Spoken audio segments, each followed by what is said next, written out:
Ustadz, apa benar seorang suami itu menanggung dosa-dosa istrinya? Bukankah setiap manusia itu akan mempertanggungjawabkan dirinya sendiri di akhirat kelak? Ini memang bagus nih pertanyaan Ustadz. Bengkak juga awak jadi laki-laki menanggung dosa bini, Pak. Wala taziru waziratun wizra ukhra. Orang tak memikul dosa orang lain. Dalam Islam tak ada dosa warisan kita memikul dosa kakek kita. Apa salah kita? Di mana letak keadilan Tuhan? Ya pikul masing-masing. Mikul dosa kita aja tak terpikul-pikul, mau mikul dosa orang pula. Wala taziru waziratu wizra ukhra. Kita tak bisa memikul dosa orang lain. Tapi ada kesalahan kita. Bukan kesalahan dia, kesalahan kita. Contoh, kita punya anak. Anak itu kita punya kewajiban mendidik dia. Tak kita didik dia masuk TK Al-Quran. Tak kita masukkan dia ke pondok tahfiz Quran. Tak tahu dia halal haram. Hantam kromo bantai saja riba sudi. Habis itu mati kita. Maka mengalir dosanya ke kita gara-gara kita tidak menunaikan kewajiban kita kepada dia. Hukum asalnya tak ada dosa dia mengalir ke kita. Sudah kita masukkan dia ke pesantren, Islamic boarding school, sekolah full day, tahfiz Quran, nasihat bebuih mulut kita ngasih tahu, jangan kau makan haram nak, jangan kau berzina nak, jangan kau pacaran nak, kau kerja. Sudah kita kasih tahu, mati kita, buat salah juga dia, dosa masing-masing. Lana a'maluna walakum a'malukum, dosa kau tanggung, dosaku ku tanggung.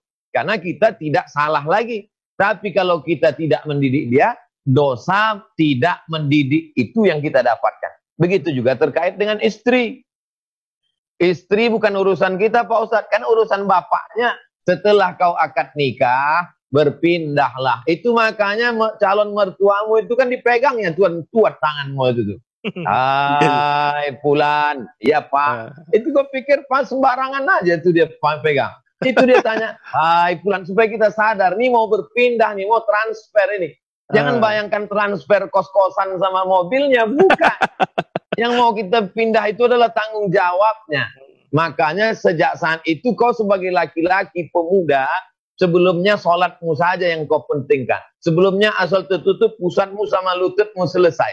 Tapi setelah ada satu gerbong di belakangmu, maka sejak itu kau punya tanggung jawab. Mana bunyi hadisnya? Kullukum ra'in, setiap kamu adalah pemimpin, wa kullukum mas'ulun ar-ra'iyati. Kau akan ditanya tentang segala yang dilakukan oleh orang yang di bawah kuasamu. Tentang roknya kenapa pendek, kenapa tak menutup aurat, kenapa lipstiknya 2 inci, kenapa dia keluar rumah bercerita kadang beli kangkung 1 ikat bicaranya sampai 1,5 jam. Kenapa dia ikut arisan riba, kenapa begini, kenapa begini. Oleh sebab itu maka laki-laki ini mesti dia ikut kursus perkahwinan kata orang Malaysia supaya tahu apa kewajiban dia.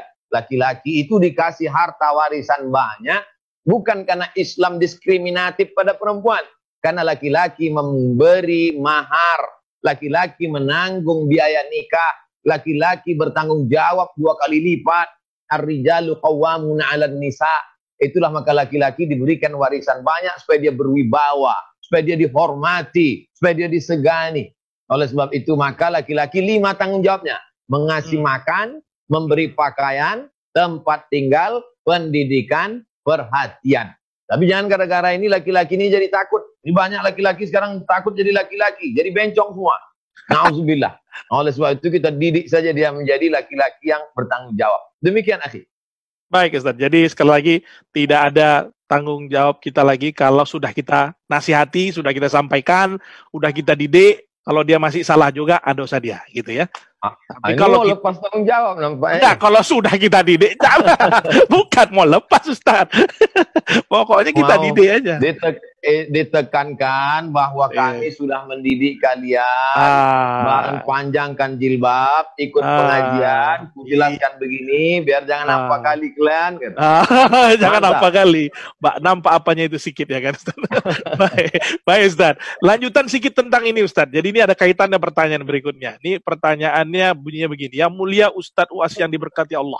Saya ingin mendengar pendapat Ustadz tentang hal ini. Tahun 30-an hingga tahun 60-an, film-film barat Hollywood melazimkan adegan ciuman alias pacaran. Akibatnya tahun 80-an, remaja dunia termasuk Indonesia lazim melakukan pacaran.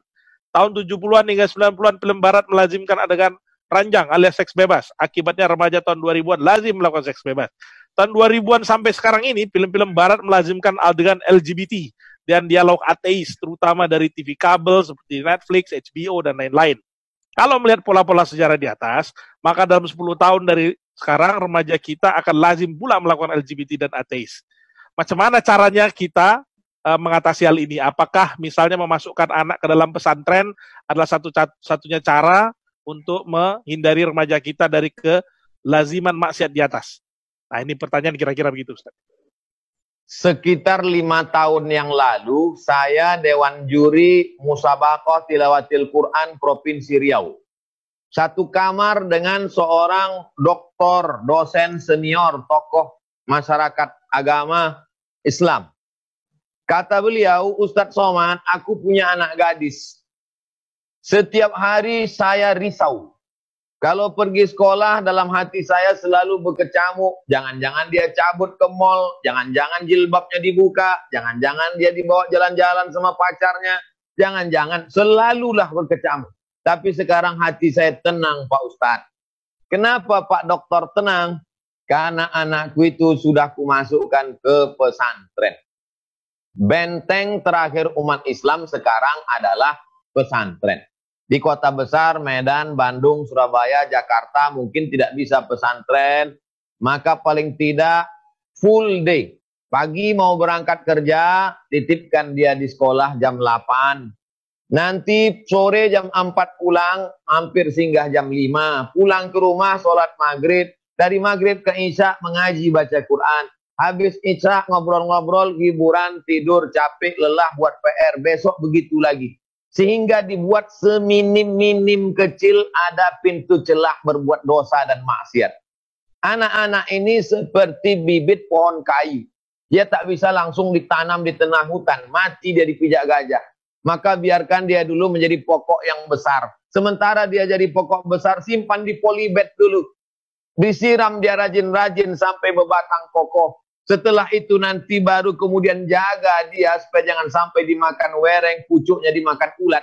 Setelah dia menjadi pohon pokok yang kuat, maka tanamkanlah insya Allah. Kapan dia menjadi pohon yang kuat itu? Tamat SD, tahfiz. Tamat SMP, tahfiz. Tamat SMA, tahfiz. Paling tidak SMA tahfiz 3 juz, 3 juz, 3 juz. 10 juz ada di kepalanya. 200 hadis ada di kepalanya. Akidah, akhlak, bahasa Arab karena dia sholat pakai bahasa Arab, Quran pakai bahasa Arab, hadis pakai bahasa Arab, akidah akhlak supaya dia benar akidahnya tidak jadi ateis, bahasa Arab modal utama, bahasa Inggris mantap, Perancis oke, bahasa Mandarin bisnis tak masalah, tapi yang ini basic, lalu kemudian di dalamnya ada Quran hadis, lalu dalamnya ada fikih supaya tahu dia mana halal haram, supaya tahu dia apa itu sholat zakat puasa, lalu kemudian yang tak kalah penting adalah bagaimana dia tahu sejarah Islam, sejarah Nabi. Oh, rupanya Islam ini pernah punya masa jaya yang luar biasa pada masa kekhalifahan Bani Umayyah, Bani Abbasiyah, Turki Utsmani. Tahu dia Islam ini pernah naik, lalu kemudian sekarang tentang masa menurun. Setelah itu nanti silakan dia masuk ke fakultas kedokteran, silakan dia menjadi pengacara sampai ke Leiden Belanda, silakan dia masuk ke sains teknologi, tapi dia sudah pohon kayu yang kuat. Kalau sudah kita berusaha, terjadi juga yang tidak kita inginkan. Qadarullah takdir. Tapi kalau kita tidak ada usaha, terjadi macam-macam, itu adalah sebab akibat. Usaha terus, banyak-banyak berdoa, jangan kasih makan haram, berdoa tiap hari, Rabbi habli minas solihin, tutupkan pintu hatinya untuk berzina, tutupkan pintu hatinya jangan jadi LGBT, tutupkan pintu hatinya. Hatinya itulah yang menggerakkan. Kalau baik hatinya, maka akan baik semuanya. Qalbul mu'min baina asabi'ir rahman. Hati orang itu dalam kuasa Allah. Minta pada Allah supaya hatinya itu senantiasa dibimbing oleh Allah Subhanahu wa taala. Kalau baik hatinya, dari ujung rambut sampai ke ujung kaki akan menjadi baik. Demikian, akhi. Terima kasih Ustaz. Baik, kawan-kawan, kelihatannya masih ada waktu untuk mengajukan pertanyaan langsung kepada Ustaz. Kita buka floor ya Ustaz ya. Baik. Baik, Zain. Jadi silahkan kawan-kawan, siapapun Anda yang kawan-kawan yang ingin bertanya langsung pada Ustadz, silahkan unmute. Saya sudah kasih kesempatan teman-teman untuk bisa menghidupkan mikrofonnya. Langsung saja, tidak usah pakai tunjuk-tunjuk tangan. hidupkan langsung bersuara. Sementara yang lain yang tidak bertanya tetap silent dulu. Silakan, monggo. Tafadhol.